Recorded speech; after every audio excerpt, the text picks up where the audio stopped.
And you're live. We're live. All right, there's already a couple people here. Welcome, guys. We're going to do something a little bit different today, and I think we're going to continue to sort of follow this pattern. I'm Joe, for those who are new. And I'm Sydney. And so basically what we're going to do today is Sydney is going to do like a workout with you guys, a little bit of fascial work, fascial maneuvers. She's going to do some of her Symple synergy protocol. And then when she is finished, and you're free to follow along, when she's finished, I'm going to hop on and do like a discussion about twin flames, alien love bite, that type of thing, and do like a little bit of a Q&A and for whoever's here. So I'm going to just hop off for the moment and let Sydney do her thing with you guys. So if you guys enjoy, and I'll see you in a little bit. All right. Thank you, Joe. Okie dokie, guys. So if you will be joining me for this conscious movement class, go ahead and take off your shoes. Make sure you're wearing something comfortable and that you have plenty of space to move around in. And once you get those things in order, just begin to sway side to side. I'll give you a minute to get situated, find your spot. Just start to tune into your body. Turn your mind's eye inwards. Maybe notice any place in your body that feels tight, or maybe even a little bit of pain, and just take mental notes. Today's class will be addressing the entire body from head to toe and from toe back up to head. So I'm not going to leave a single muscle group or myofascial line out today. We're going to start and end with a sun salutation. This will act as our baseline or reference point, so that way we'll check in before we do the workout and fascial work, and then when we're done with that, ending with the sun salutation to just check back in with our body, see what changed, see what loosened up, and so on and so forth. So with that being said, let's go ahead and do our first sun salutation. Start with the hands together in front of the chest, right in front of the heart chakra. Ground your feet about shoulder width apart. Bend your knees and just take a moment to tune into your feet. Rock back and forth, pressing into the balls of your feet, gripping the toes into the ground, and then pulling the weight back over the heels. Maybe even doing so with your eyes closed. All right, now open the eyes, take a deep breath in as you reach up over your head and a little bit back. Now slowly extend the exhale as you begin to fold forwards, hinging at the hips. Nice, slow, steady pace. Try to keep your spine as straight as you can until your hands are hovering over the ground. Just take a moment to hang here, relax your head, relax your neck. This is actually a grounding pose in bioenergetics. Now bend the knees, lowering the hips, plant the hands, and step the right foot back behind you, coming into a deep lunge. Listen to your body on how far to go, but just sway side to side, noticing the pressure on the big toe of that back foot, getting some deep flexion there. Good. On an inhale, extend the left leg, stepping it back towards the right into downward dog. You're going to turn your tailbone to the sky as you allow your chest to come closer to your thighs. Good. Just take a few breaths here. Press strong through your wrists. Really feel your back lengthen. Inhale, lower the hips, coming into a high plank. Exhale, bring your body all the way to the ground. Inhale, lift the chest up and the eyes to the sky. Alternate bringing either ear to each shoulder, just loosening up the neck. Feel your hands planting strong into the ground with your shoulders pressing away from your ears. One more breath. And on the exhale, tuck the chin, lift the hips, coming back into downward dog. Press those heels down and maybe even pedal, feeling a stretch in the calves. Good. On an inhale, step that right foot forwards in between your hands, coming into a deep lunge. Once again, but on the other side. Pause here. Breathe deeply. Feel your belly expand. You might even notice a deeper psoas stretch on the inhale. Notice the back big toe, feeling the deep flexion through there. On an inhale, you are going to return to forward fold, stepping the left foot back to the right foot. Allow the knees to remain pretty bent, and you're going to cross your arms, allowing the hands to come towards the opposite elbow, and then just relax and feel your upper body just hang. Strong legs, strong lower body. Relax the head and neck. I'm just turning my head so you guys can hear me, but relax your head, relax your neck, relax your face. Now, very, very slowly, lower your hips. Press strong through the ground as you slowly roll up one vertebrae at a time until you feel your head stacked over your hips. Take one more deep breath in, reaching the hands around and up. Open the chest, reaching back. Now slow exhale through the nose as your hands come down the midline of your body, finishing at the heart. Close your eyes and just feel into any sensations that might be flowing in your body right now. That's always such a great warm-up. Literally gets the entire body. So now that we had a nice global warm-up, we're going to address the finer ligaments and tendons in the body and in the joints. So just start by rolling your wrist. You can do figure eights or just straight circles. Just feel around. Allow your hands and fingers to circle. Oh, hello, Joe. Hi, greatest ever. Great to have you. Oh, so we will have Joe manning the chat if you have any questions. I will also be popping up close to the laptop to see what y'all say or ask periodically. All right, let's get to our ankles. Put one foot out in front of you. Try to keep your hip and knee in the exact same spot as your toes. Feel as though you're almost holding a paintbrush and you're drawing a circle. So really isolating the ankle joint here. Hold strong in your core and make sure that your base knee is a little bit bent. By standing on one leg and working on a little bit of balance here, we're also working on the deeper glute muscles, such as the medius and minimus in the glute complex. So just continue to hold. Notice the base foot. Let's switch directions. Ooh, got a nice pop there. Very good. Other foot. Circles. Stay mindful of your breath. Keep it flowing. Steady in, steady out. Ooh, you might notice that one foot will feel a lot more controlled in these circles than the other. Your dominant foot will usually be that one. Good, so switch directions. Make sure that your shoulders are back and stay mindful of your posture as we're doing this. Again, the bottom knee is bent and the toes of that base leg are gripping into the ground. You want to imagine roots coming out your feet, going all the way down to the earth's core, feeling grounded and sturdy. All right, good. Now we're going to do our knees. So for this one, you're going to place your hands well above the kneecaps. You do not want to be right on them for this one, but right above, and you're going to circle your knees around your feet. So imagine your feet together, maybe an inch or so apart, are making a box, and you want to bring your knees to all four corners of that box. Nice and slow. Whew, my ankle popped. You might even get a pop in the ankle or hip as well. The knee is just a hinge joint, and so its mobility and health depends greatly upon the joints above and below it, the ankle and the hip. So just go a couple times side to side, switch it up. Good. Coming back into a balanced stance. The leg in the air will be at a 90-degree angle. You're going to take both your hands and grab the base of your thigh closer to the knee. I guess the base would be up here. So closer to the knee. And you're going to draw a circle with your ankle by isolating the movement in the knee. And you're going to go a couple times each way. So this one can be a little bit tricky, but give yourself some time to get used to it, feel into it, allow your body to normalize. A little bit of knee mobility here. It's not very often we do knee mobility drills. Good, and switch other side.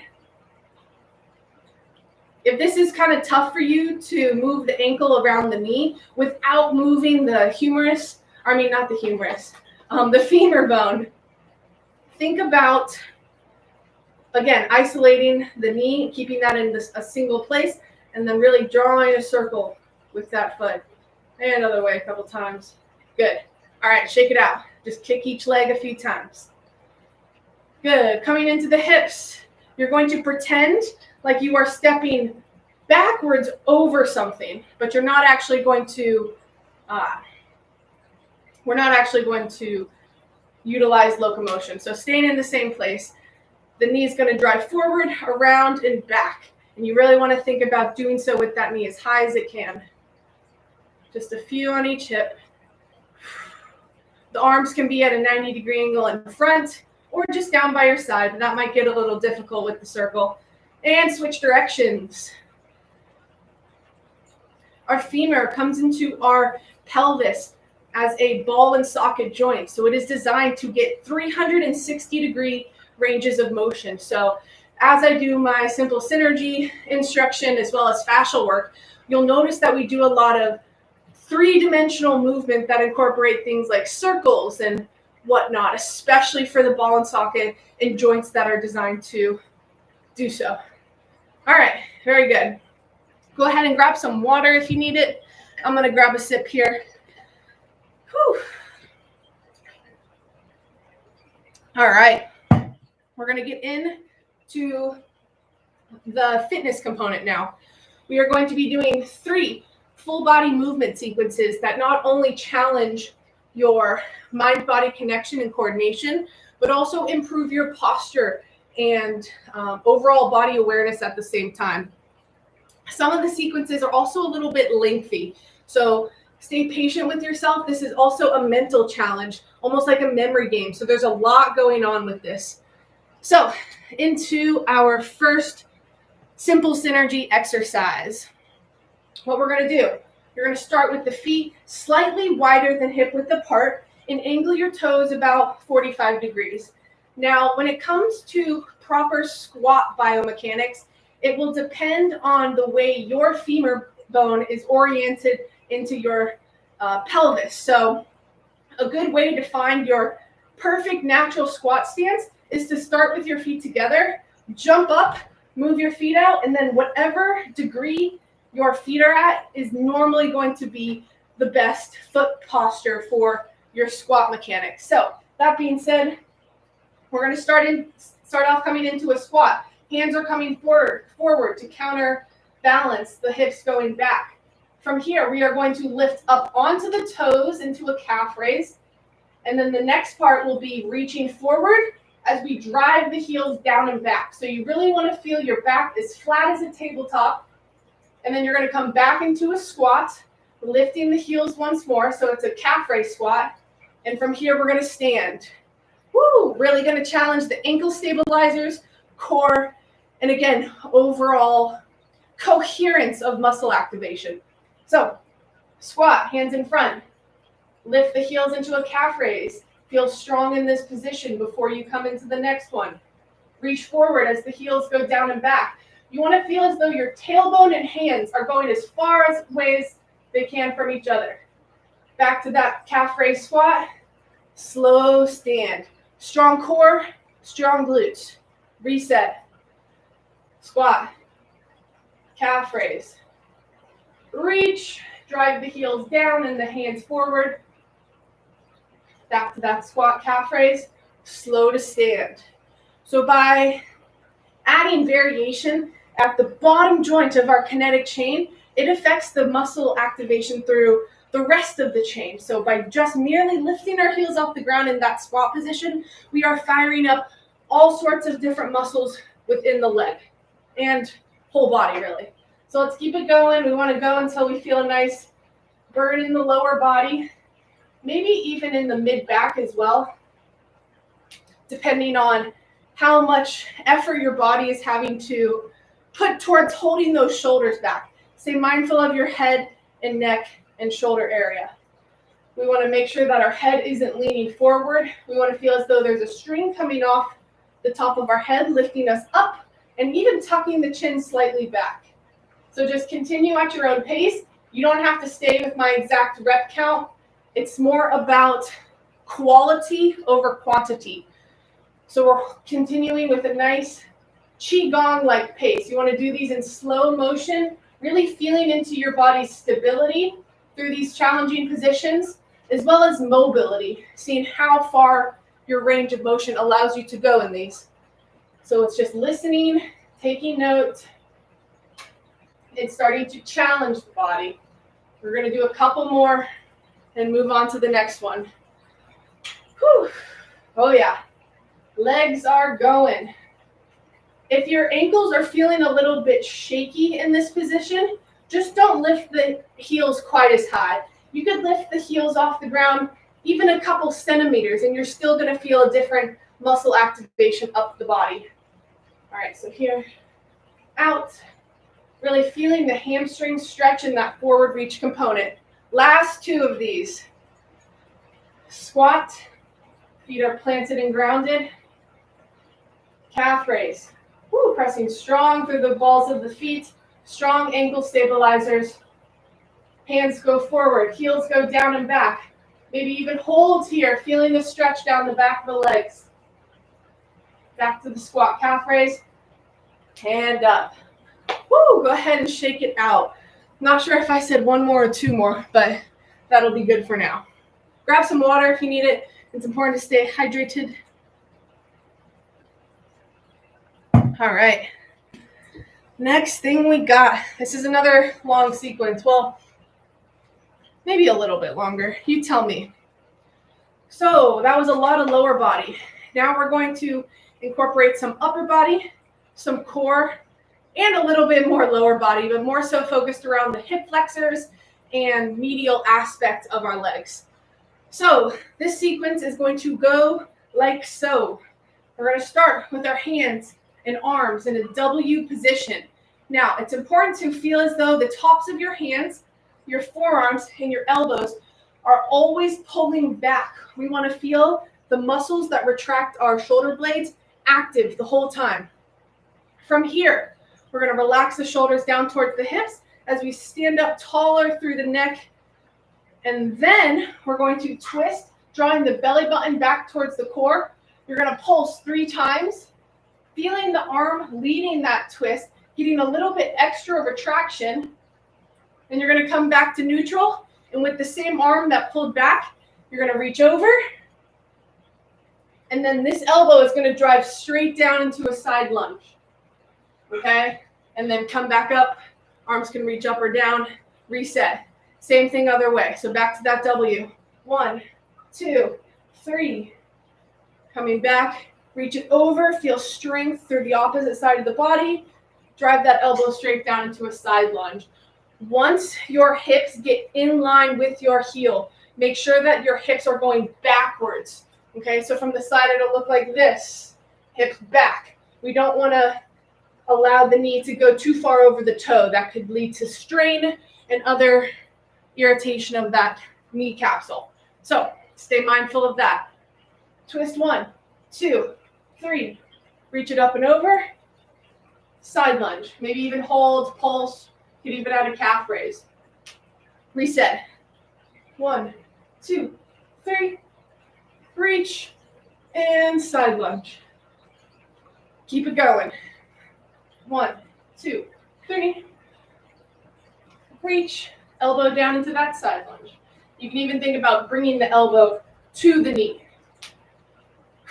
As we're doing this twist component, really feel your transverse abdominis activated. And the way that you can feel that is by pulling your belly button back towards your spine. If you hold that activation as you pulse, you're going to get a deeper core and abdominal muscle activation.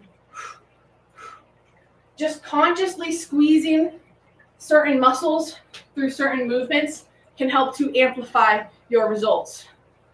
1, 2, 3. Over and down.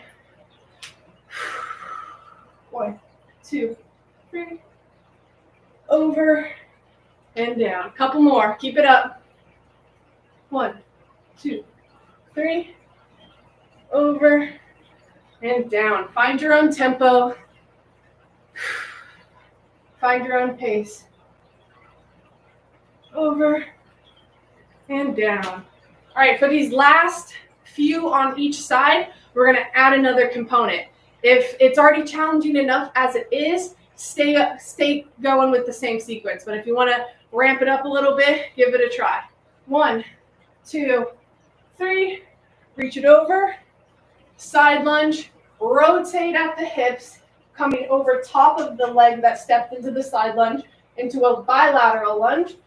And then just hold and pulse. Not only feeling the muscle activation in the quads of the front leg, but also noticing the stretch and pull through our hip flexors and psoas.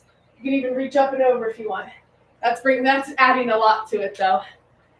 All right, keep it going. Twist, twist, twist. Reach over, side lunge,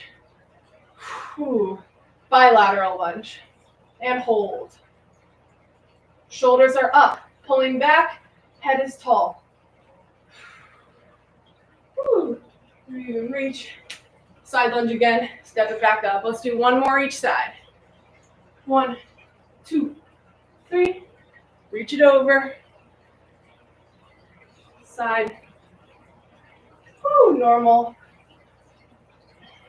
Side and up. Very efficient. Combining lots of different movements to get lots of different places in the body. Oh, I got excited and ahead of myself. All right, twist. Last one. 1, 2. I'm getting too excited. When I get excited, I lose my train of thought. Okay. 1, 2, 3. Over, down.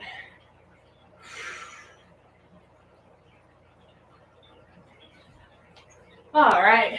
Very good. Go ahead and shake out your legs. Oh, yeah. Feeling the heat for sure. That's right. Go ahead and grab some water if you need it. Shake out those legs.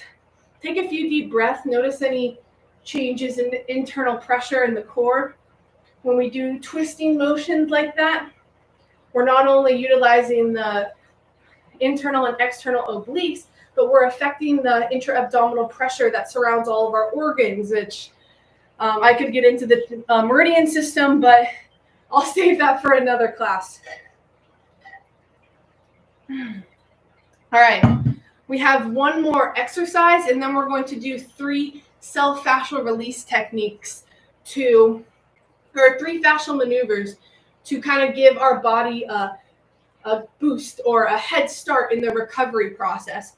Because the recovery process is just as important as the training process. And some might even consider it more important because that's where things integrate. That's when muscles grow. That's when our fascia evolves and so on and so forth. All right, last exercise here. Getting some shoulder stability as well as some posterior chain involved. Okay, I've got my little list right here, so that's what I'm checking in case you're wondering. So for this one, you're going to start with one foot planted nice and strong. That other foot's going to extend back behind you with the leg straight. From here, we are going to drop the shoulders as we lift the back leg, trying to hold a straight line from the shoulder, hip, knee to the ankle, the best that you can. You're going to come down as far as you can, trying to come to a T. If coming to a T is too difficult, just stop at about a 45-degree angle. But once we get here, we're going to hold, feeling our shoulder blades pulling back, feeling our posterior chain fully activated. And then we're going to bend the knee almost into a single leg squat or RDL and plant the hands, but keep the back foot in the air. From here, we're going to walk forwards into a push-up position, bring that foot out to the side into a deep lunge, and then across into pigeon pose. And just take one deep breath. And then lift that same foot back in the air as you walk the hands back towards the foot. And then good balance, strong core, stand back up and switch legs. So we'll do the first few rounds a little bit slower so you can get the sequence. But then once you get the sequence, take it at whatever tempo you would like. All right, so first component. Ground the left leg, coming into a T, lifting the foot, dropping the shoulders, but keeping a straight line. Hold, hold, hold. Good. Now, bend that base leg, keeping the other foot in the air as the hands come down to the ground. Might even feel a nice stretch in that Achilles on the base foot. Walk the hands out into a push-up position. You can even just hold here to get a plank in. Step that foot out to the side on the outside of your foot, or on the foot on the outside of the hand. And then bring the foot to the opposite hand. I guess you can't really see me. And then sink into pigeon. Take one deep breath. So we're not only working on balance and overall stability of our structure, but also taking a moment or two to get some mobility gains in. Take a moment to breathe. All right, then back to the push-up. Walk it back. Stand it up. All right, so now that you got it, I probably won't explain quite as much now. So teeter-totter, hold. Bend the base leg, nice and slow. This whole sequence is designed to be done slow. Walk it out into a push-up. Keep that foot in the air. Bring it out to the side on the outside of your hand. Sink into that lunge. Woo! Bring that same foot to the other hand on the inside, and the outside of your left foot should be on the ground. Woo! As you sink into pigeon, raising the chest, looking up with the eyes. Take a deep breath. Oh, wow. Definitely needed this one. Woo! And then back to push-up. Walk it back. Stand it up. Switch. Teeter-totter. Oh, my foot's going to hit this. Teeter-totter, hold. Feel the strength in your back. Shoulders pulling back. Feeling your hands reaching down towards your heel. Bending into RDL. Walking out to push up. Bring it out. Stretch the hips. Bring it across. Stretch the glutes.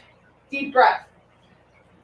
And what's great about these is that you can customize these sequences to whatever your body needs.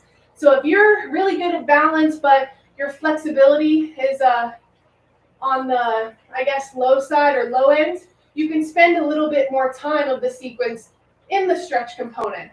Or if mobility isn't something you're necessarily working on at the moment, just take one breath and go right back. The key is listening to the signals in your body. Your body's already telling you what it wants and what it needs. We just have to be able to tune in to hear it and listen to it. All right, so let's just do a couple more of these. Whew. You can hold any component as long as you'd like. Getting some shoulder mobility in too on that push-up position. And across, pigeon. Stretching and working out at the same time. This allows our body to develop stability and mobility simultaneously because both are equally important and need to be addressed. But if either one is worked on too much or just out of balance, I should say, it could lead to incoherence and disruption within the body's symphony going on every time we move. Out to the side, across, and back. All right, last one each side. Finish strong. Teeter-totter. Woo! Your ankle and calf might be starting to burn from all the balancing it's doing. That's good. Good, good, good. Balance and coordination and awareness is key. Hello, Bacall. We got the puppies trying to say hi. Okay, I'll check it in a second. All right, last one other way. Switch. Teeter-totter, hold. You might even feel, you might even feel a stretch in your hamstring on this component too, depending on how tight you are. Drop the hands, walk it out. Keep that other foot in the air. Step it out, deep side lunge. Bring it across, pigeon. Whoop, I guess you can't really see me. There we go. Wow. Finish strong. Stand it up. Woo-wee.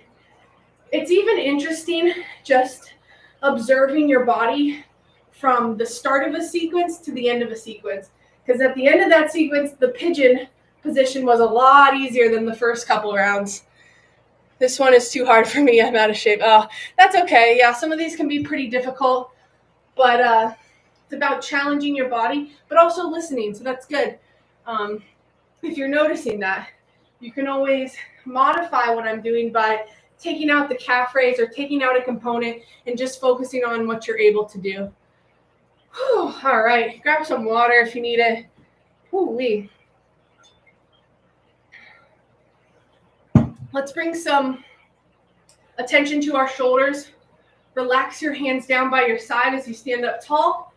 Feel your knees just slightly bent with your toes gripping the ground. You're going to bring your shoulders forwards and up towards your ears, and then you're going to pull them around, back, and down. Nice and slow, big circles. Try to emphasize the downward component, the depression component, over the elevation component, but just getting some movement here. Good. And forwards. Ooh, got a nice pop there. Very nice. All right, now big arm circles. Backwards.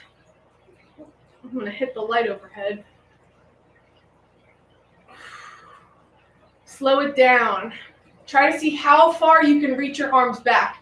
We all know everyone can pull their arms forward easily, but it's the pulling back component that we need to emphasize here, because that's the component that's going to improve our upper body posture by increasing the flexibility through the front of our chest and increasing the stability through the back. So a few more slow, big arm circles. Don't worry about coming too far forward. Just focus on pulling them back. Try not to lock the knees. It's a very easy thing to do.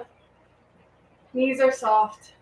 Good. Now we're going to come to bring the wrist to about shoulder level, maybe even a little bit lower. Continue to feel your shoulders pulling down towards your hips, and we're going to do mini fast circles backwards, noticing our scapular retractors, which are the muscles in between your shoulder blades. Also a little bit of rotator cuff action. And good. Shake it out. Sway side to side. A little bit of body drumming. Imagine any stagnant or dirty energy flicking off of your fingertips like water as you do this. Feel it coming down your head, down your neck, down the arms, and off the fingertips. Go ahead and shake the hands. Woo! Flick it off. Very nice. All right. So we are now going to do, we're just going to do one fascial maneuver because I'm kind of going a little bit over on time. So we are going to do the fascial maneuver called anti-gravity. This is a full spinal decompression and definitely one of the more intense ones. Not that it's necessarily difficult, but the breathing and twisting component combined can be challenging for some people. If you're suspecting that this might be challenging, you can do it with a chair. In fact, I'll demonstrate this time with a chair, and then next week I'll do it without a chair. So go ahead. If you have back pain and are looking for some relief, whether that's the lumbar, thoracic, or cervical spine, give this a try with me. Go ahead and grab a chair. We're going to do it sitting today.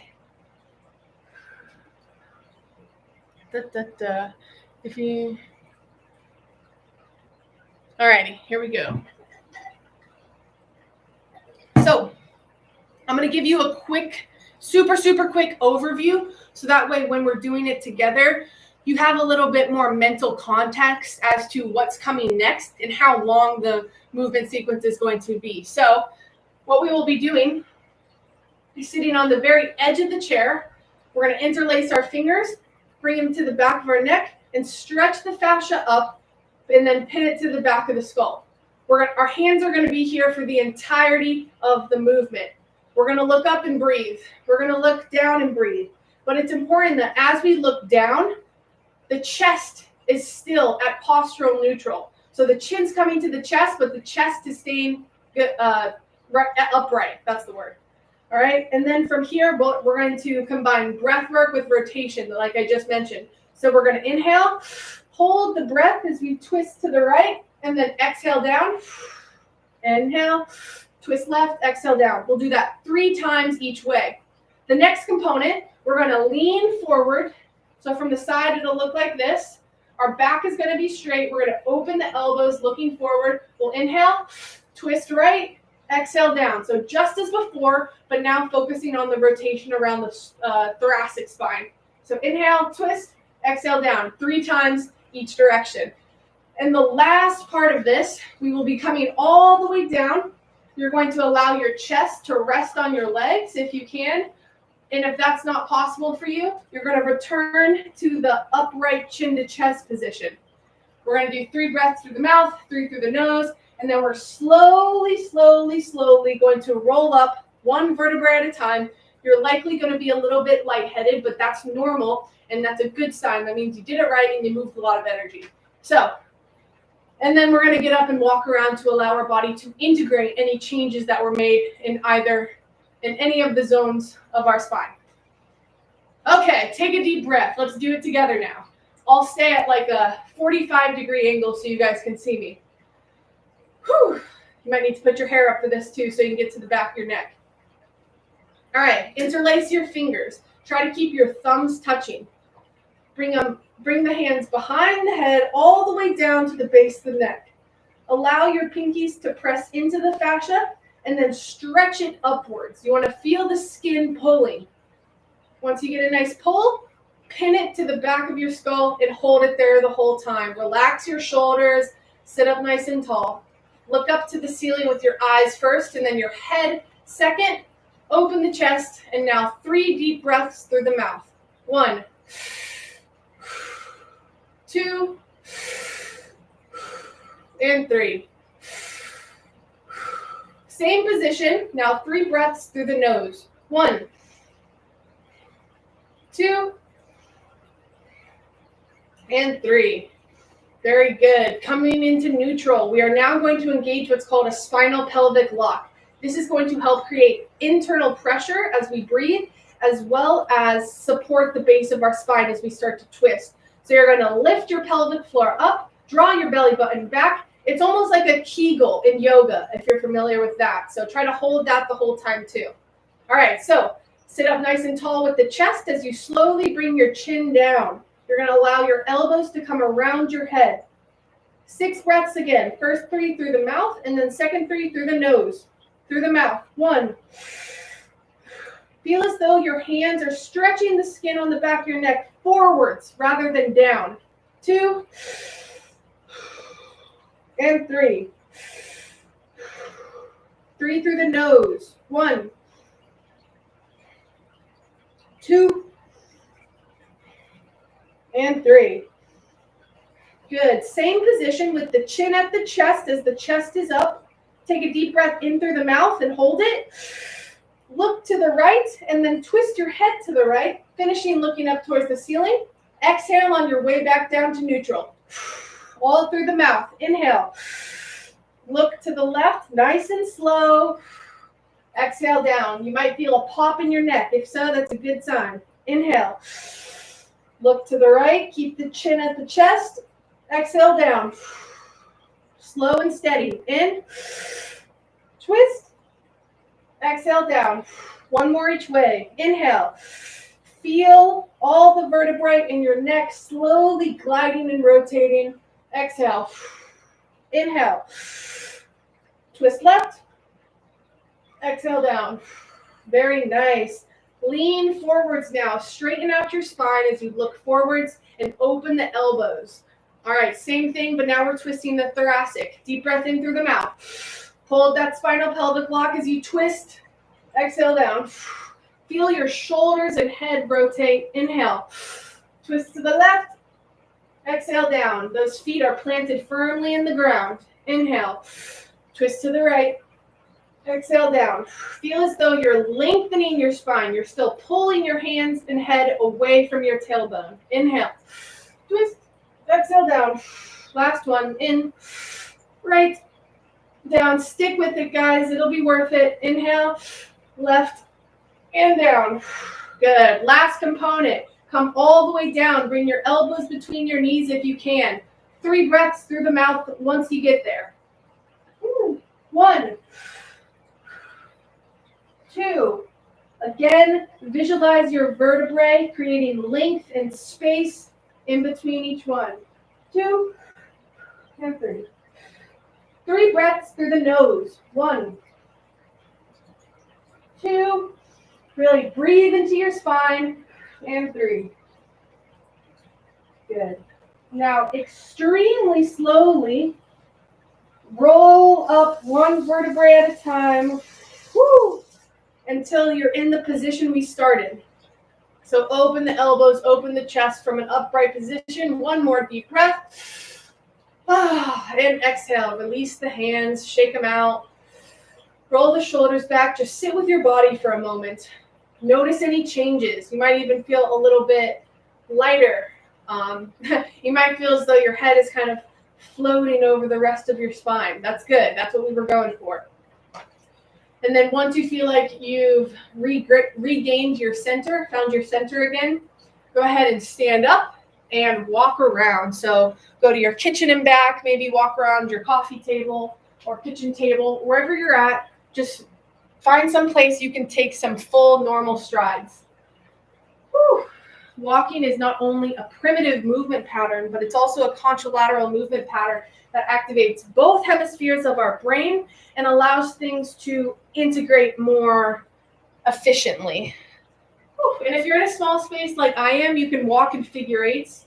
Figure eights is a very powerful energy flow for our body, for our aura, for our biofield. I mean, I guess those things are, aura and biofield are pretty much the same thing, depending on who you ask. But whoo-wee, let me know how you guys are feeling and if that one went well for you.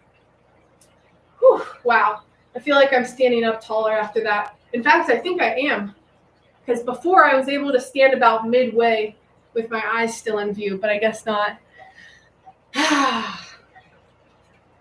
Alrighty, guys, we're coming to the end of this class, and like I mentioned at the beginning, we're gonna finish the same way we started, with the sun salutation.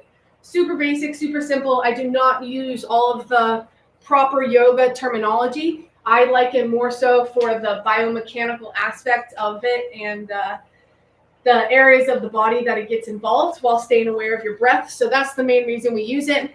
And like I mentioned, this is going to, because we did this at the very beginning and we took note of places that were tight or not tight, as we do it now, I want you to see what changed. You might feel as though you can sink deeper into the lunge component since we did some mobility and stability work with our hips earlier on. So go ahead and find a nice stance about shoulder width apart with the feet. Whew. Just bounce for a moment. Feel your shoulders pulling down towards your hips, side to side. All right, and stillness. Hands coming to the heart. Close your eyes. Tune into your posture. Where are you holding your weight in your feet? Are you on your heels? Are you on your toes? Or are you somewhere in the middle? That's where we want to be. Knees are soft. Core is strong. Chest is lifted. Shoulders are relaxed and down. Head is standing up nice and tall as if we're trying to get the top of our head to the ceiling. Good. From this position, take a deep breath in. Reach the hands up. Open the chest, reaching the hands back. Exhale, falling forwards with the shoulders, coming into a hip hinge, finishing in a forward fold. Just take a moment to hang here. Allow your fingertips to just rest on the ground slightly and hold. Relax your head, relax your neck. Again, this is a grounding position in bioenergetics. Woo. Go ahead, bend the knees, plant the hands, and step the right foot back. Woo. Notice what's changed from the beginning of the class until now. Do you feel like you can go a little deeper? Is that back big toe able to flex a little more? Woo. Yeah, this is deep toe flexion back there. Very good. Inhale, step the left foot back to the right foot, lifting the tailbone to the sky as we come into downward dog. Press strong through the base of the wrist. Woo! Press your shoulders strong. Straight spine. Inhale, coming into a high plank, allowing the hips to be in line with the shoulders and knees. Exhale, lower your body flat to the ground. Inhale, press your chest up, looking to the sky with your eyes.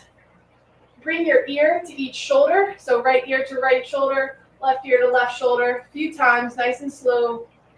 Good. One more breath. Woo! Pull those shoulders back, press strong through your wrist. Woo, my hip just popped, that felt good.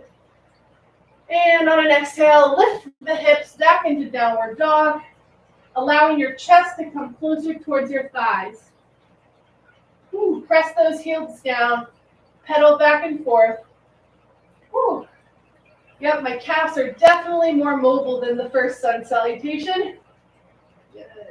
Step the right foot forward in between your hands. Rock side to side, take a few slow breaths.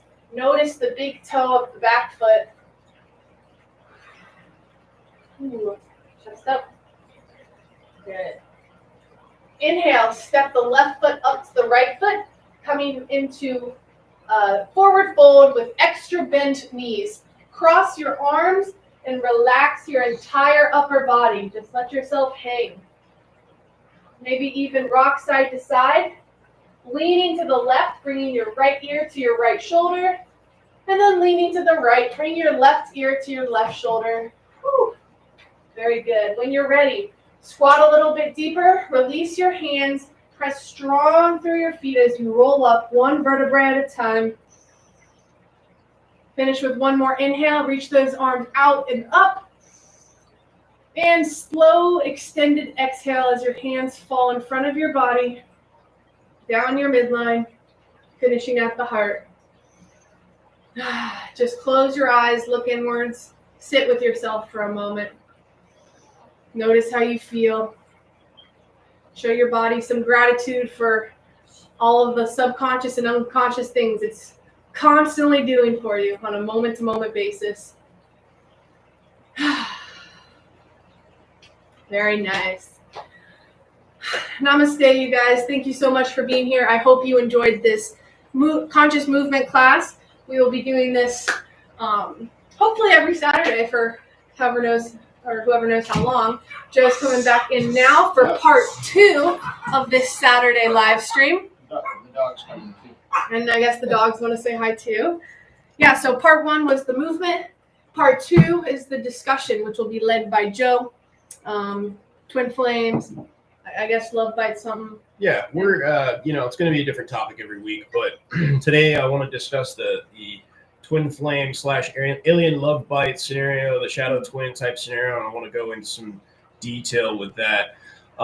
Next week we're going to do, and I mentioned this in the chat, and I'm going to put this, I'm going to put some details in the chat and probably make a video coming up, just with some details about next Saturday. So today we just decided for Sid to come in and do this way, because we hadn't really.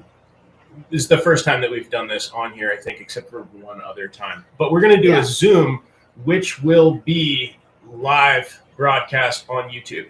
So if you want to join us next Saturday, we're going to provide a Zoom link, which we'll probably put in a short recording sometime in the next week or so. You can come on the Zoom. If you want to actually be on screen, you can. But if you don't, like if you're not comfortable with that, you can come into the Zoom and you can just turn your camera and your audio off and you can just observe, but you'll still be able to chat with Sydney and, kind of interact and stuff like that. Is there anything you want to add? I think that's about good, but yeah, if you're just now coming in and you missed today's class, like he said, we'll be here probably same thing next Saturday morning as well. The conscious movement I will be taking you through will involve not only exercise that improves your body awareness and posture, but also working with the fascia to remove and release restrictions to better contribute to your overall physical flow. So when you look at me like that, you really make me nervous. I don't know why. I'm just looking at you. You just have a very strong field. Yeah. Anyways. So we're gonna take like 5 minutes right now, and I'm gonna put this in the chat, and we're just gonna kind of reset. If you've been doing the movement with Sydney and you need a little break, you need to go to the bathroom, you need a drink, anything like that, feel free to do that now. And then I'm gonna come back and we're gonna get into the discussion topic. And again, it's a Q&A, so if you guys have questions for me that you want to throw at me, feel free. And yeah, we'll be back in about 5. So right. Thank you guys. I'm leaving this on. The Zoom link is for next week, Tigon. So we'll post it and let you know. It will. Probably will record a video, and in the video description there will be a link for the Zoom for next Saturday, but not for today. So. Oh, and I'm glad your neck is feeling better. Greatest ever. I always like hearing y'all's feedback. Yeah. When we do like maneuver classes, and Sydney does it with like a group of people, there's always somebody that like had some kind of issue that immediately feels better. Like they're really powerful. So hoping to show you guys the power of like this modality. So breath, perception, and fashion. So yeah, we'll be back in like 5 minutes, or I'll be back in like 5 minutes. Take a quick break. I'm gonna leave the feed on. So yep, we'll be right back.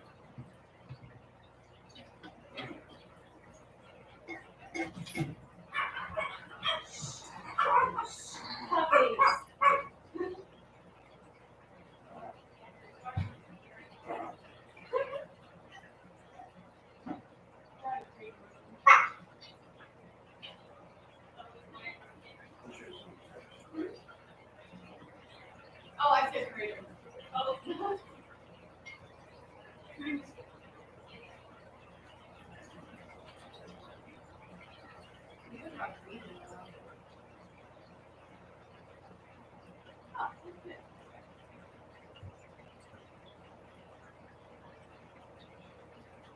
Yeah.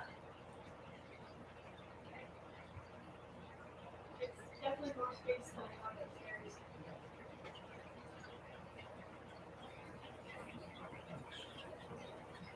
You just have lasers for eyes.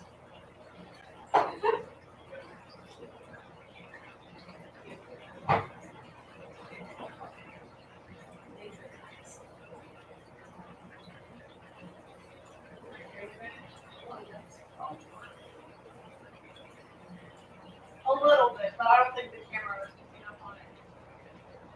I just have like right.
been exactly 5 minutes or not, but get readjusted here.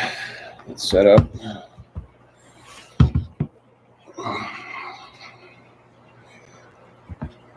No. Okay. So 1 more minute, T-Gun, and give people a minute to come back. For those who may be here.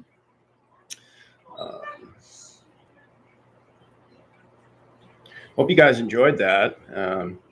Sydney basically put together her own protocol that's Symple Synergy, and she went to school for exercise science and was a D1 athlete. So she's had a lot of experience in that area. She's also worked with a lot of people as a personal trainer for a long time. But we're trying to move more into, like a holistic health angle. And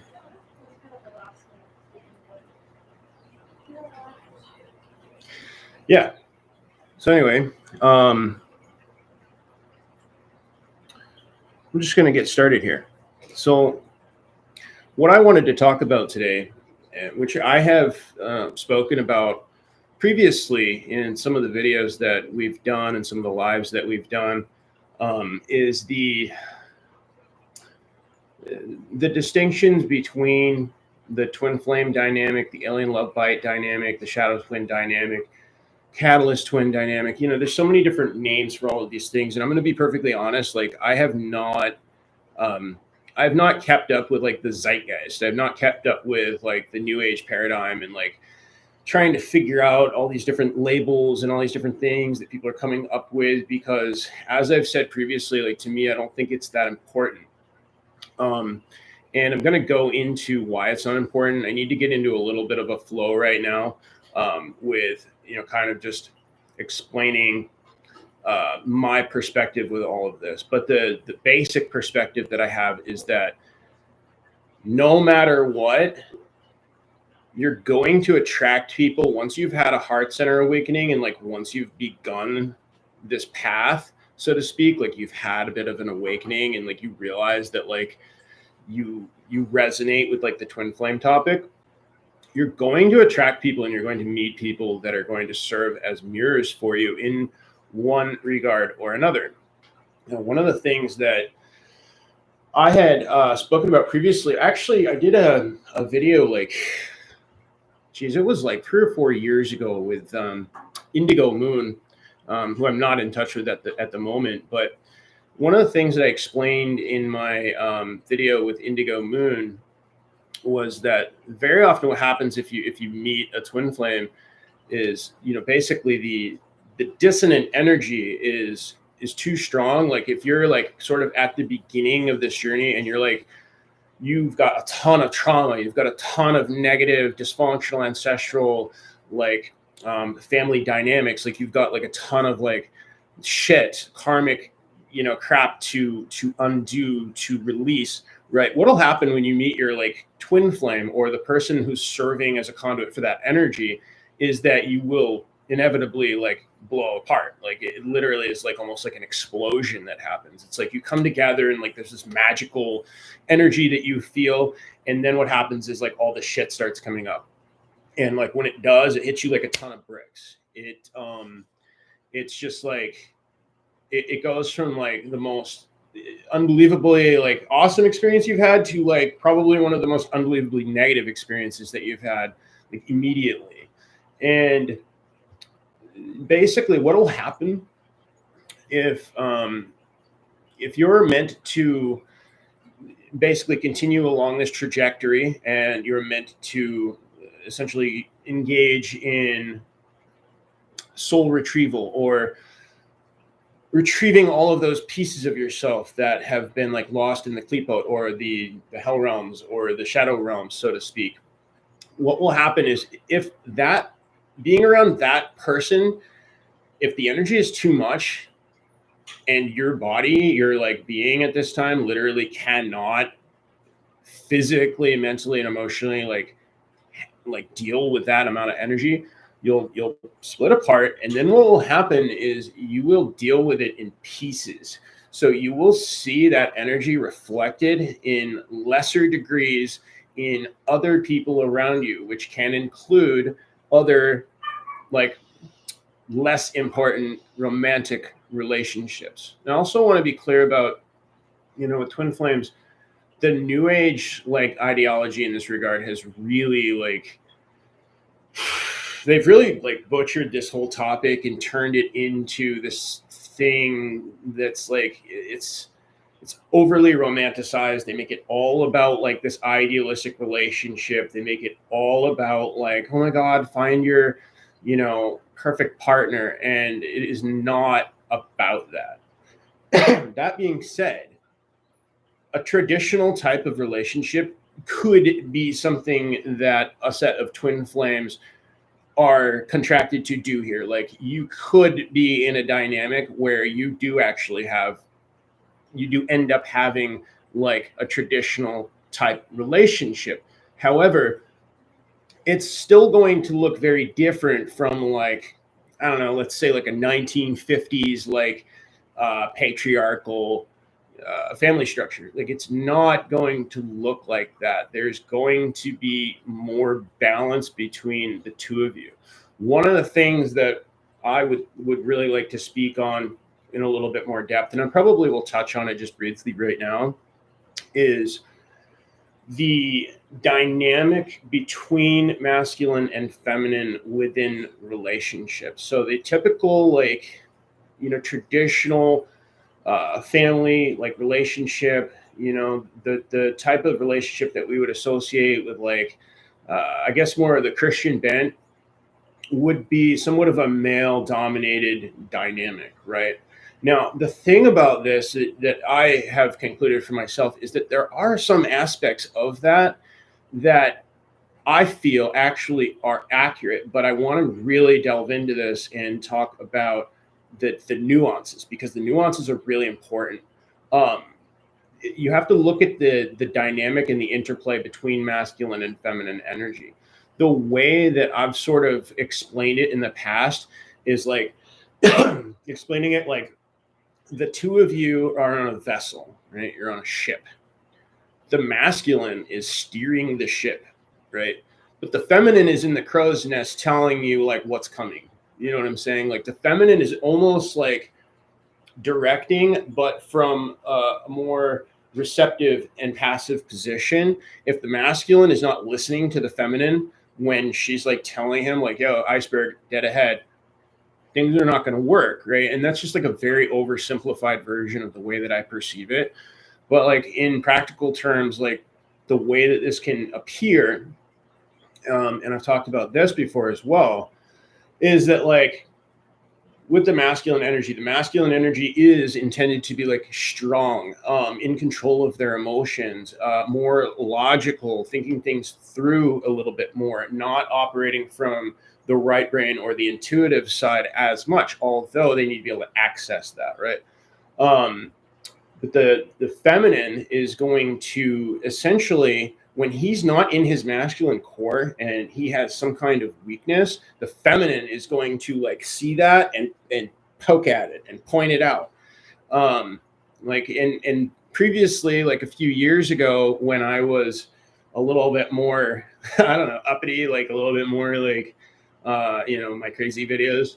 The way that I sort of explained this was like, basically women are always going to shit test you and you need it, like, because they're going to test your masculine core. A great book for guys to read, that I have, basically I've recommended it to every single person that's worked with me, is Way of the Superior Man. I'm sure that if you're on this trajectory, you've probably heard of it already. But if you haven't read this, strongly recommend reading it if you're a guy. I would read it even if you're a woman too, because there's a lot in there that like can really help elucidate the differences between masculine and feminine energy.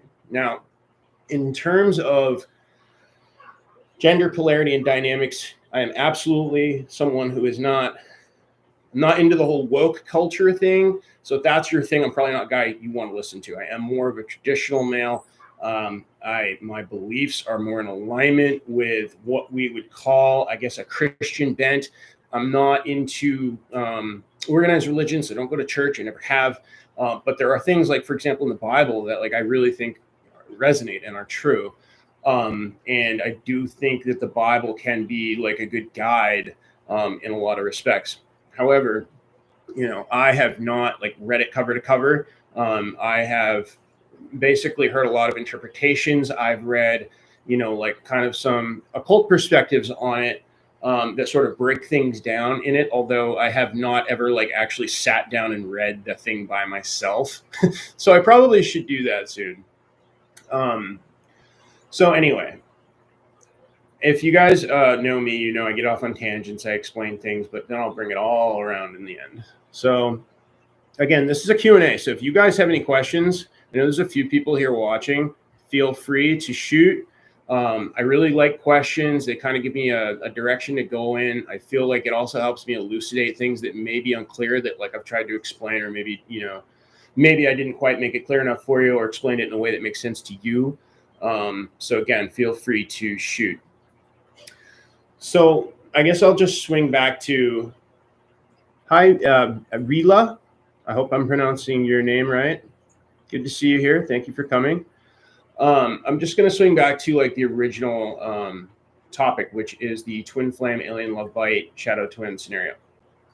So basically all of the information that I'm giving you is a conglomeration of my own experiences plus what I've learned. A lot of it just comes from a lot of different areas.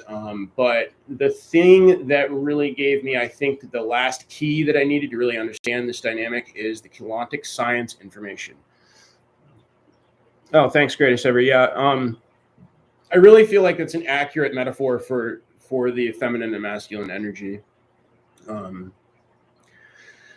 Tigon says, I know my twin flame is staring, but it's not with me. I don't know who it is. I'm a little unclear as to what you mean by that. If you could clarify that, that would be helpful. So basically, when I'm speaking to you guys about these things, I'm talking about things that I've actually been through, combined with some, a lot of knowledge and a lot of research that I did trying to figure all of this out, which, a lot of it is, you can kind of see my process in the older videos.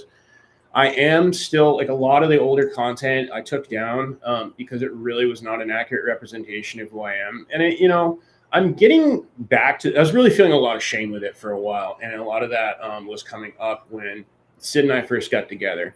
Like I do like kind of at first, like I didn't want her to see that older material because it's like, it's not who I am anymore. I was really unhealthy. It really had a lot of shit that I hadn't like let go of yet.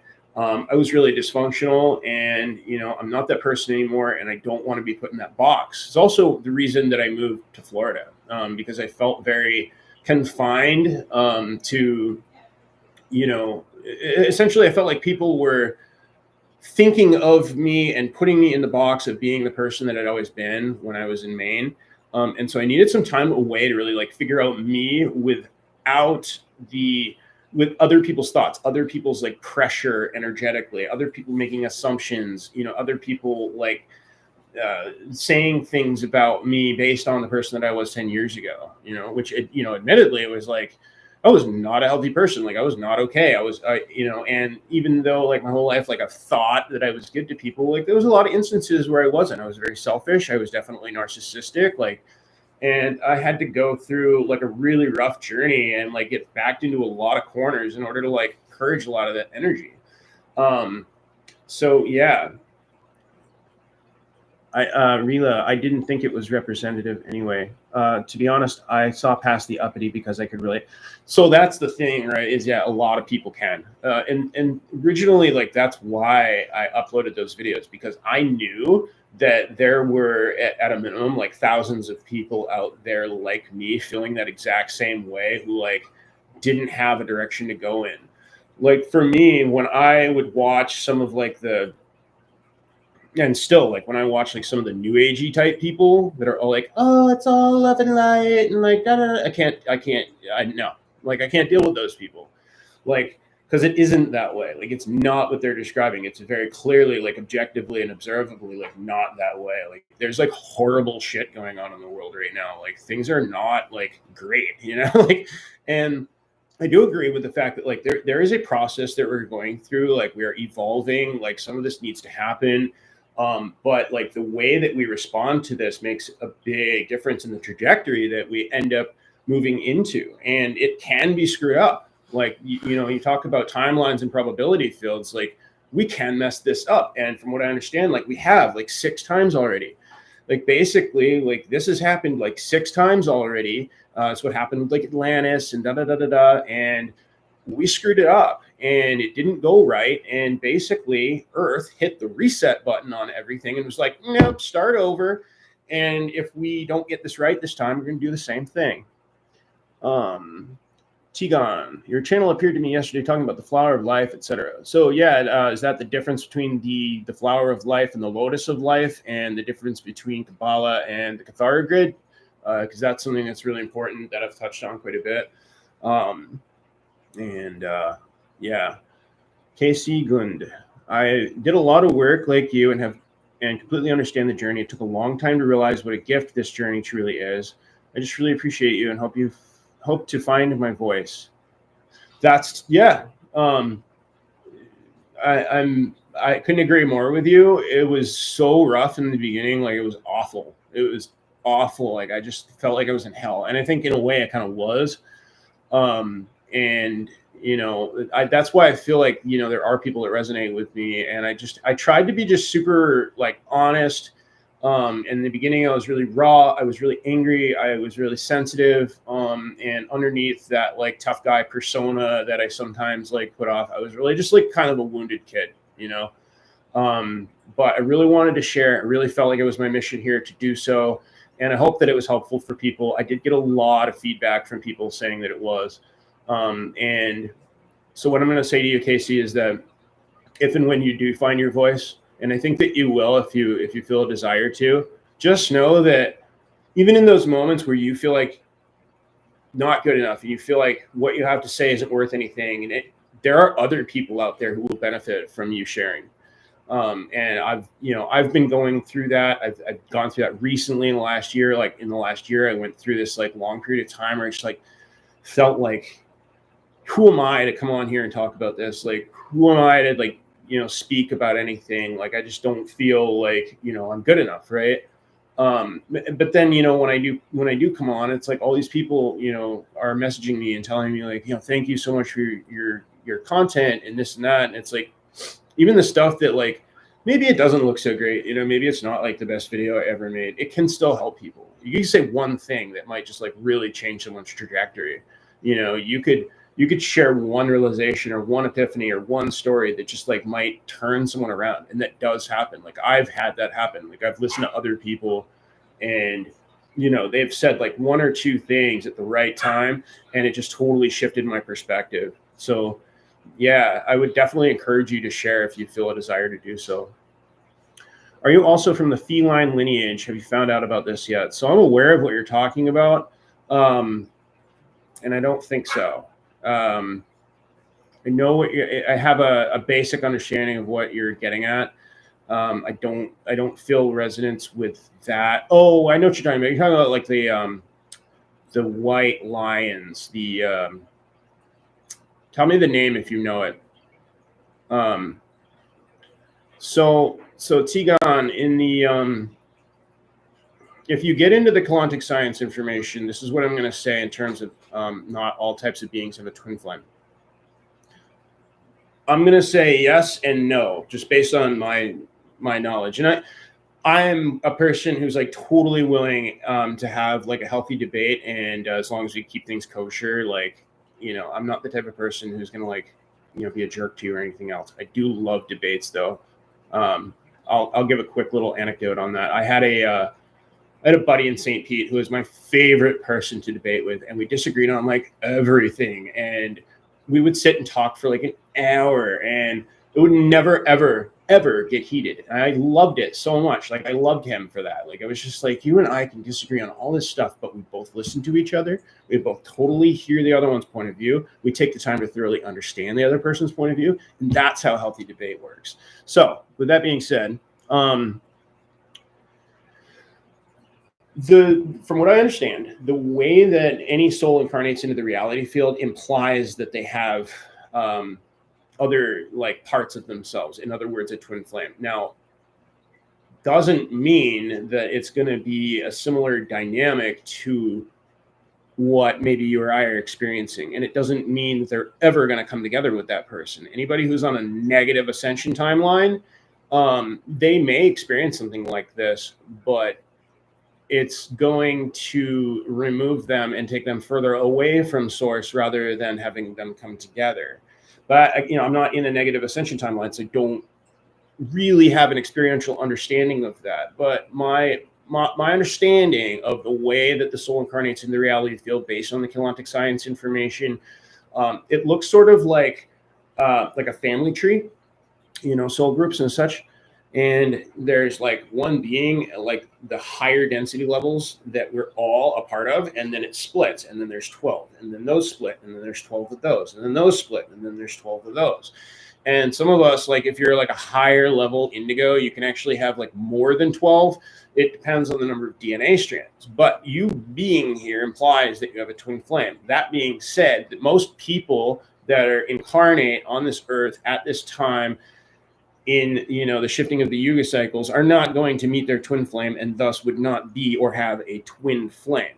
But at some point in their journey, right, they will inevitably go through that process in some form or another. They may not physically ever have their twin flame incarnate and come into like any kind of like union physically with them, but just their existence implies that there are other versions of them in different timelines, different time vectors, so to speak. And that's what I know about it. Like I said, however, I'm open to definitely hearing other perspectives on this. Casey says, thank you so much for your courage. It gives me a push. Hey, it is sometimes tough to come on here, and I, sometimes I get a little bit in my head about it, but I'm really glad that it's providing you with something. Cassia Fare channel on YouTube will find this. So, are you saying this person has some information about what you're saying? Because I would definitely check it out when I have some time. And yeah, Casey Melbrand's videos. I mean, I call him the old man. He's like, look at him like a father figure almost. Like, I love that guy. I loved that guy so much. Like, and even the fact that he was like ornery and like crotchety. I know I talk about this a lot, but I miss him. I miss his videos, and his videos really helped me a lot. And in terms of like, this is why he's actually one of the reasons why I don't worry about like all the intricacies of like the mechanics as much anymore, because it's like, for practical application, it's not important. What is important is that you look at what's in front of you in terms of the reflection, and you see what you can do to shift, change, and grow into the person that you're supposed to be. And when you do that, if you're someone who is intended to, get into a physical union, quote unquote, with your twin flame, when you engage in that process and you get far enough along, it will happen, right? Or you will get to a place where you're good on your own, and maybe you and your, particular twin flame in this particular time aren't meant to have that type of relationship, but you're going to be okay anyway, right? The idea is to get to that place where you're like pretty okay, you're feeling pretty whole, and that's the spot that I was in, like when I met Sydney. It's basically, I was in the best energy of my entire life when I met her, and it just totally makes sense, So Tigon, yes, Cassia Faria does regression sessions and makes people find out what their lineage is. Oh, that's cool. That I would like to do that. Yeah, because that's something I've definitely explored. I'm aware of the lineages. I'm aware of I've listened to a lot of like Ashani Dean stuff. I've definitely gotten into like a oh, what's his name? I just haven't watched these people in a long time. I've been out of research mode. Michael Tessarian, I really liked him. Obviously, you guys know that I worked with Sethicus Boza a bit, and I definitely resonated with his content a lot. A few years ago, and so those guys all talk about this type of stuff. Rela D, the mirror, shift, change, and grow, kind of where I'm finally at. Yeah, I mean, it's kind of where you need to be at. You need to be at like, okay, the purpose of this is not to be in a relationship. If that happens, that is like a bonus. It's like an added benefit. It's like, okay, great. Some people like in their gene keys or their astrology or the human design.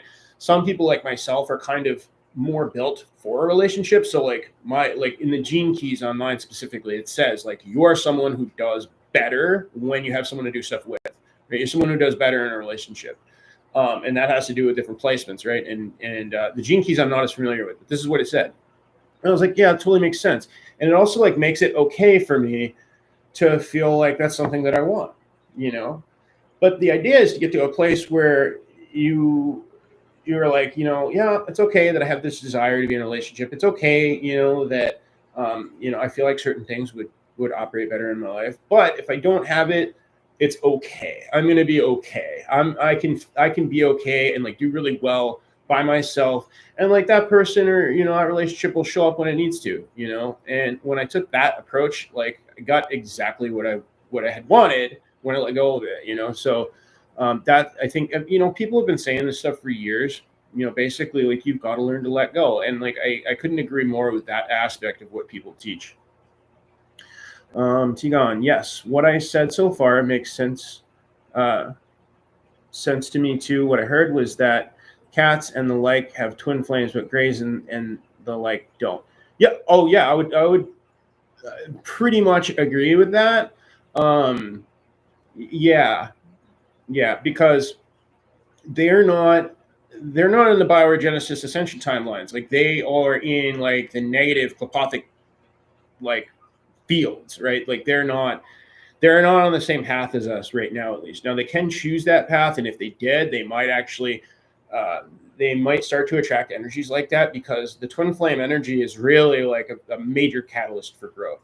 And now, in the beginning of that process, because they're so separated, because they're so like bipolar and like messed up, they would probably attract lesser energies. Like they would attract lesser mirrors because that's all they would be able to handle, right? As you move up the rungs and you purge out more of the emotional crap and you purge out more of the dysfunctional patterning, you purge out like more of the like traditional like expectations that you have, and like the traditional what am I going to say, fixed perspectives that you have on relationships and how things should be. As you release and let go of all of that, the interesting thing is that kind of like Lao Tzu, right? It's like some of those things, depending on the type of being that you are, will actually be what you wanted them to be, right? But because you let go of it and didn't have to be that way, that's what made it so that it was that way. You know what I'm saying? Like, I don't know if that makes sense, but it's really the whole process about letting go. One of the best books that I could recommend that you read is Letting Go by David Hawkins.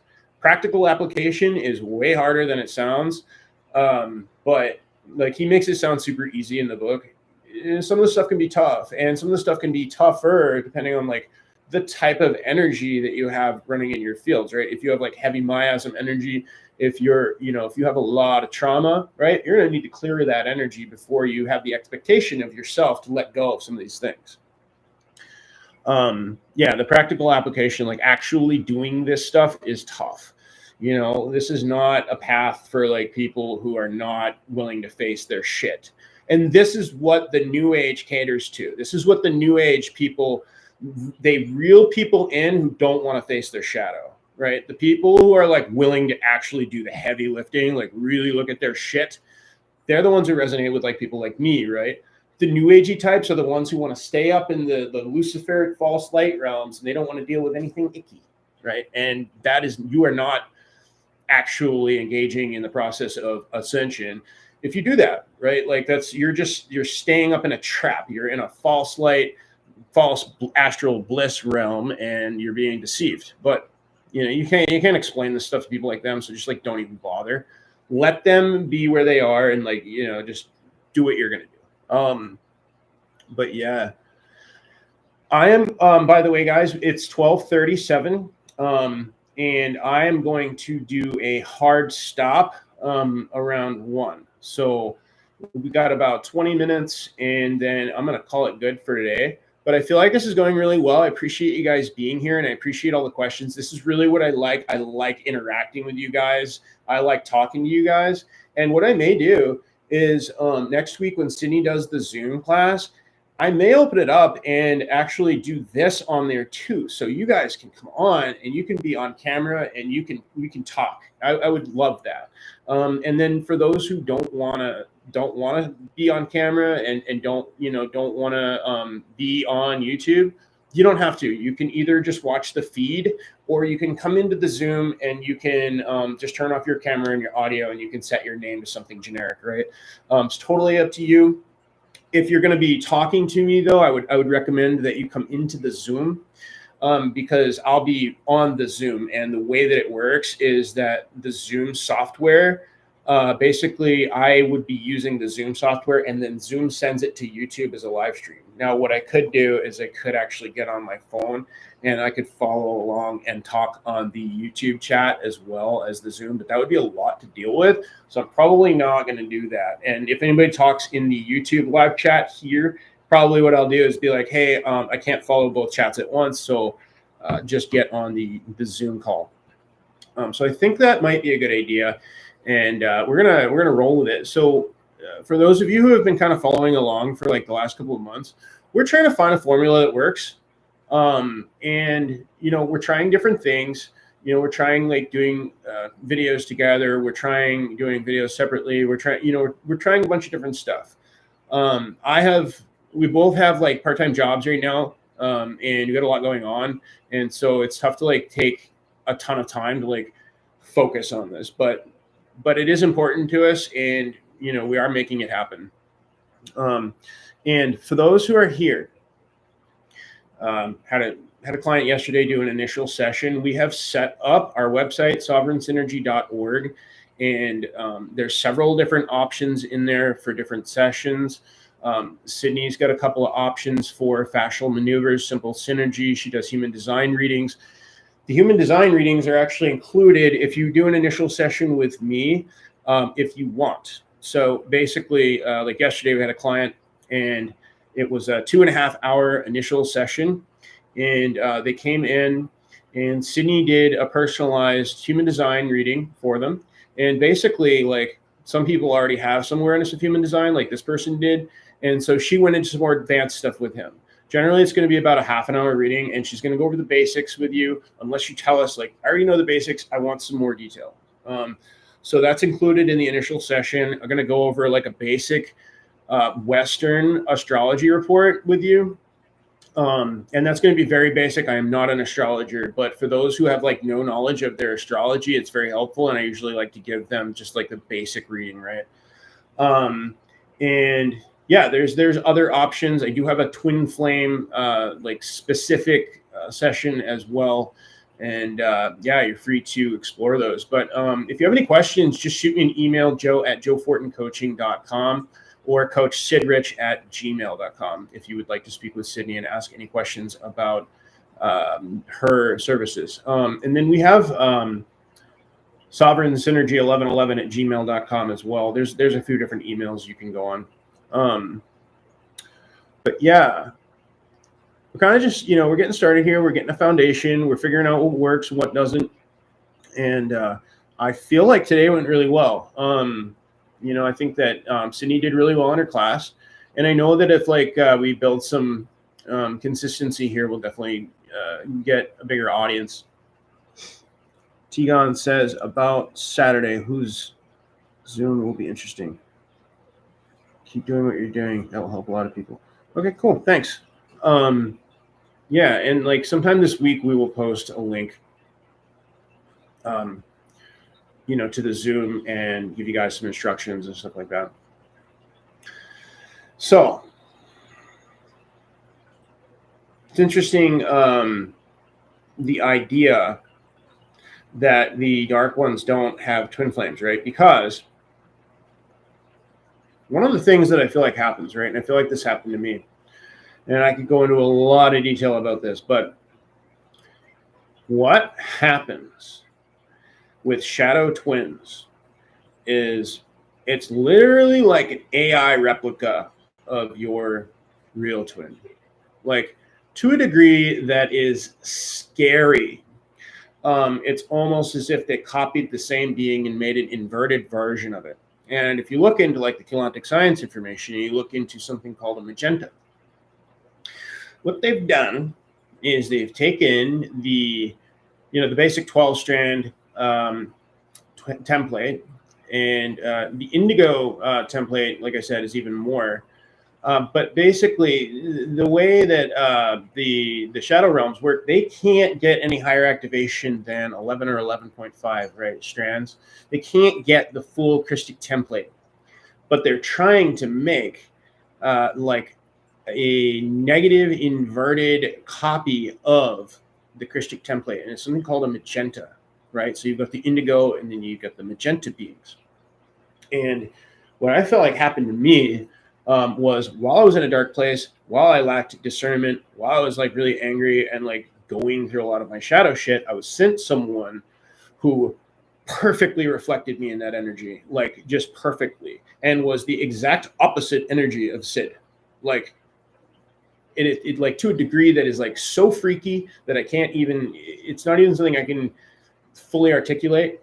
One of the reasons why I haven't really talked about this also is that I don't want to stir things up. I don't have any contact with that person. I don't. It's kind of like the thing with like Scientology, right? Like I've talked about them. I've given my opinion, but like I just kind of want. I don't have any interest in trying to like destroy them or anything like that. I just want them to leave me alone. And like likewise with that, I just want to be left alone. Like I don't need. I'm not. I'm basically detached with it, right? Like I just don't. But the thing is, when I talk about it, right, it invokes that energy. It brings it up. It puts us in that frame of mind, and and inevitably, what happens when I start speaking about these things is then like my reality starts to sort of like start to reflect that. I don't need it, so I'm not going to go into all the details that I could, but also, this is a public platform. There's a lot of stuff that I'm not any longer going to go into on public platforms, period. There's too many risks. It's too dangerous. There's already people out there explaining the things that I would explain, some of it, right? Not all of it, but some of it. However, when we get a Patreon going, which we're going to do, or some other type of paid, platform, I will be putting out thorough information about all of this and the intricacies of the mechanics and how it works. But suffice it to say that if you're in a dark energy and you're at the beginning of your journey and you don't understand how all these things work, there are going to be like dark beings that come and screw with you and try to get you to go to the dark side. Like they're going to try to turn you into one of them, or at the very least siphon your energy and just make things tough for you, put up obstacles, put up barriers. If you do get with your twin, here's the thing, right? And this is what I kind of wanted to go into with the original topic. We've got a little bit off target, but that's okay. But basically, they want to put up as many barriers as they can to you fully activating with your twin flame, right? Because when twin flames are fully activated, like in that beginning, like bubble up phase, if you meet your like real twin, that beginning first 2 or 3 months, the energy that you're going to go into is like you can't even imagine it. You can't even imagine like what it feels like. It's like the feeling of like being in love times 20. I can't even describe it. And the other thing too is that reality bends around you. Like when we were first together, like things just showed up. If I needed something, it was just there. If you know what I mean? Like if I wanted to do something, it just happened. Like it was amazing. I've never been in a state where I could manifest things more easily. Now, according to the old man, according to Mel Brand, right, this is the state of mind and the state of being that we once were originally in. You're getting a glimpse at that moment of what life can actually be like all the time. The problem is from where you were to where you end up, and then where you end up after that, it's not sustainable at the time. Your body, your physical body, your genetics, all the things, right, cannot sustain that energy at the time.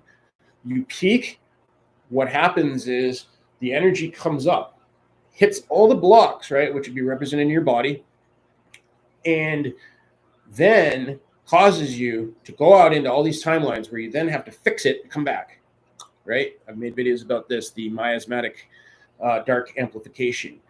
The dark ones, while you're in this process, are going to try to get you out on one of those negative timelines and keep you there. That's what they're going to do. And if they can keep you stuck there, then you will never, get into union. You won't do what you're supposed to do. If you end up in like a luciferic false light realm, you'll think that you're doing it, but you're not. And there's an awful lot of people that are like in those types of like scenarios that they think that they're doing it, but they're not, because they're not facing their shadow. They're not understanding that like they've been fooled. And, there's a lot of nuances and details about that. Most of the time, those types of people, there is absolutely no point in trying to talk to them about it. Like, don't even bother. If they're meant to figure it out, their higher self will come in and intervene, and they will set them straight, and it will rock them. They will get dropped to the ground, like from that false heaven that they're in, right?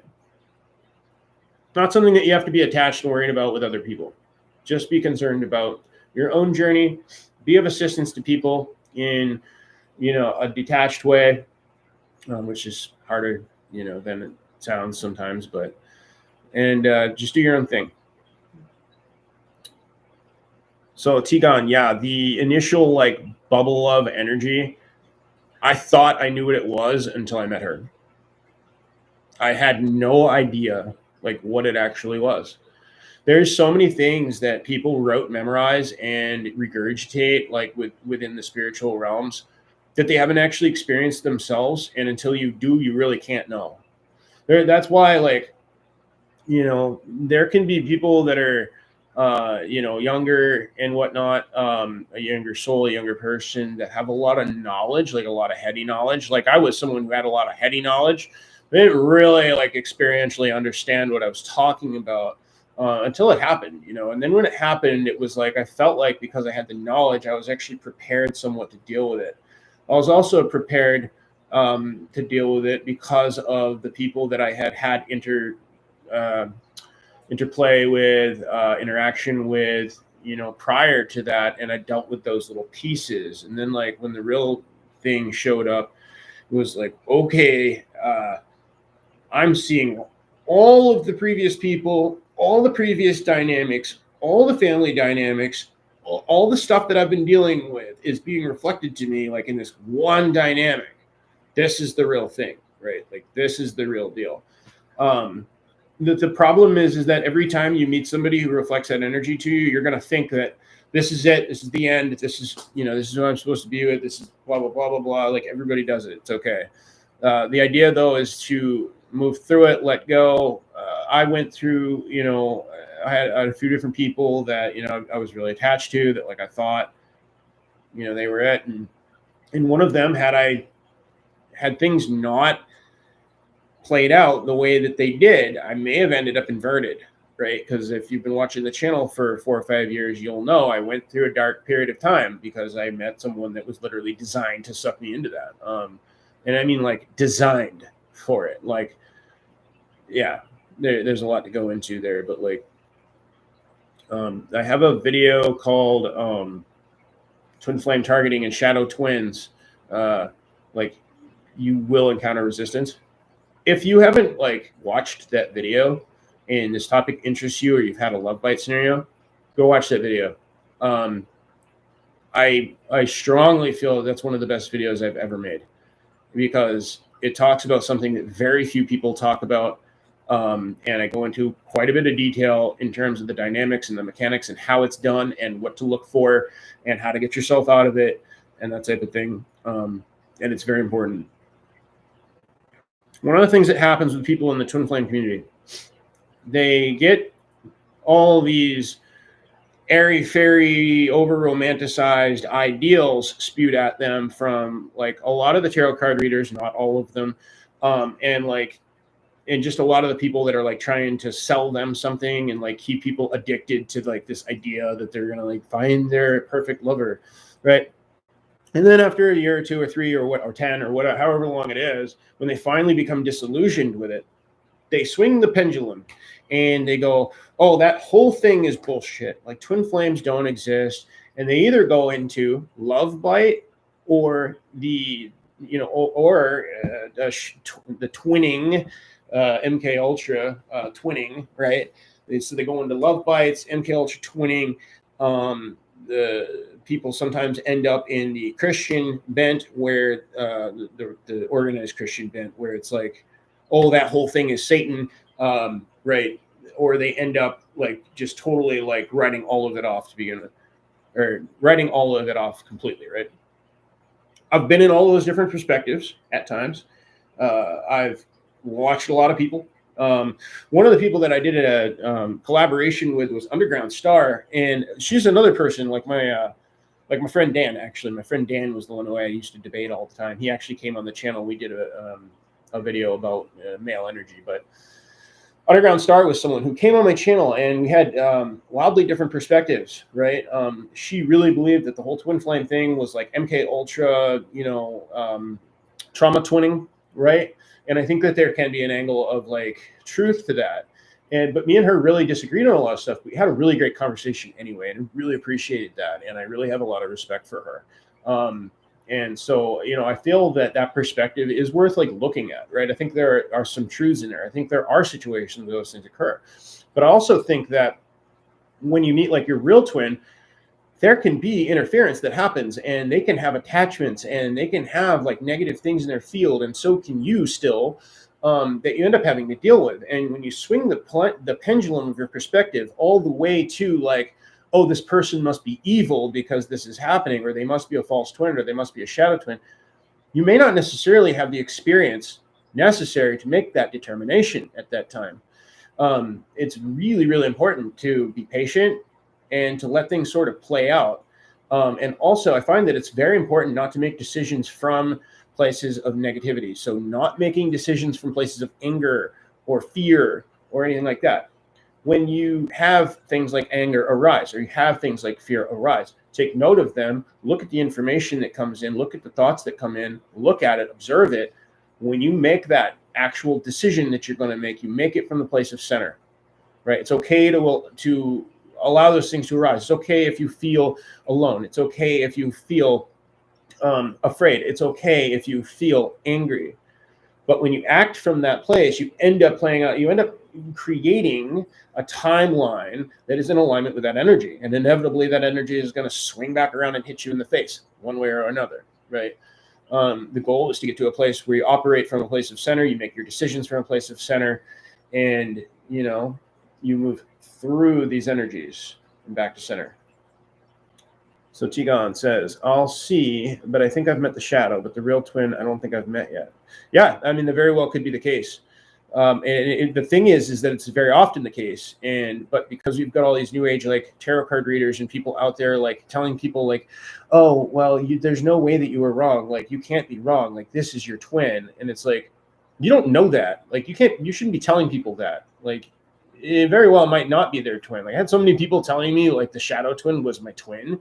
I had tons of people telling me if I'd have held on to that, and if I'd have held on to that idea and continued along that trajectory, I'd be in a very different, very negative place right now. Hello, Chicken McFry. I do not understand your emojis. I like your name, though. Yeah. So I'm actually about to wrap up here. I hope that you guys enjoyed this, and I hope that some of this information was helpful. I'm going to be like I said, doing this next Saturday, and I may end up doing okay. And I don't know what you are talking about, but you are now going to be blocked. So, and you have 10 seconds to say something like a normal person, or you're going away permanently. You get one shot here.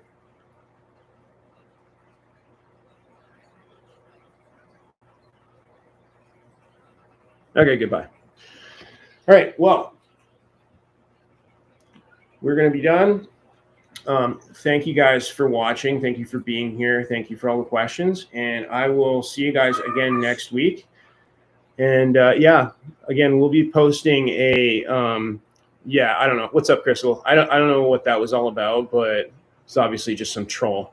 So you got one shot with me. You fuck up once, you're gone. We'll be back next week.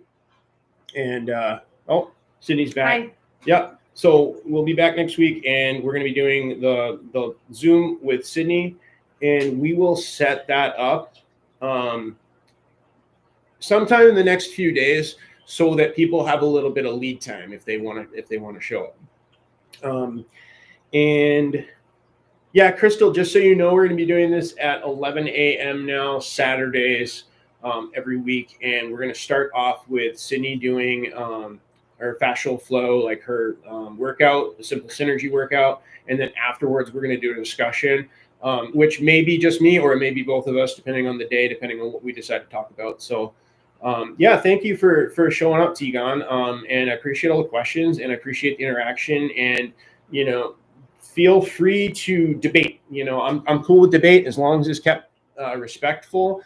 If you see holes in something that I'm saying, point them out. I want to be able to strengthen my argument, and we do that through debate. So I'm totally cool with it. I appreciate bringing up the things that you did, and yeah. So anything to add before we call it good today, Sydney? No, I think you hit all the points. Okay. Sounds good. All right, cool. Yep, we will. We'll make a video in a few days with details on the Zoom, and yeah, good to see all you guys. Her exercises are also very good, and don't forget Kasia Faria's channel. I won't. We will check it out. Thank you. All right. Bye. Have a good day, guys. Happy Saturday. Have a good one.